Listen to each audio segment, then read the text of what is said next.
ఓం శ్రీ మాత్రే నమః.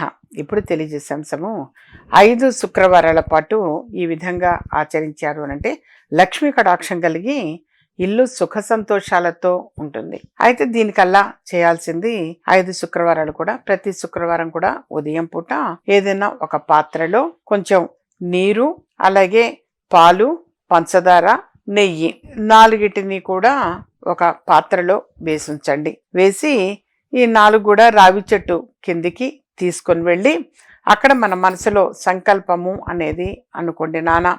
అది లక్ష్మీ కటాక్షం కలగాలి అని కావచ్చు. మీరు ఏదైతే మీరు సంకల్పము అని చెప్పుకోదలుచుకున్నారో అది చక్కగా మనస్ఫూర్తిగా దండం పెట్టుకొని సంకల్పం అనేది అనుకొని రావి చెట్టు మొదట్లో అది అలా పెట్టించి నువ్వుల నూనె వేసి దీపారాధన అనేది ముందు చెయ్యండి.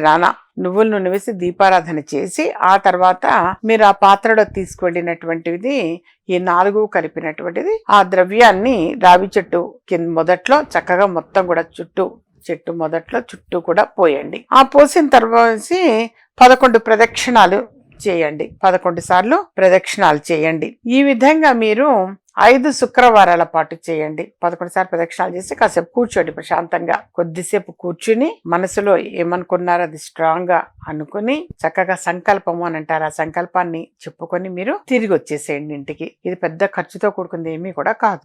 అలా మీరు చక్కగా రావి చెట్టు దగ్గరికి వెళ్ళి ఈ 4 కూడా కలిపినట్టు ఆ ఇంగ్రీడియంట్స్ ఆ బౌల్లో ఉన్నటువంటి అవన్నీ రావి చెట్టు మొదట్లో వేసి నువ్వుల నూనెతో దీపారాధన అనేది చేసి ఒక 11 సార్లు రావి చెట్టుకి ప్రదక్షిణాలు చేసి వచ్చేసేయండి. ఇదేం పెద్ద డబ్బుతో ఖర్చుతో కూడుకుంది ఏమీ కూడా కాదు.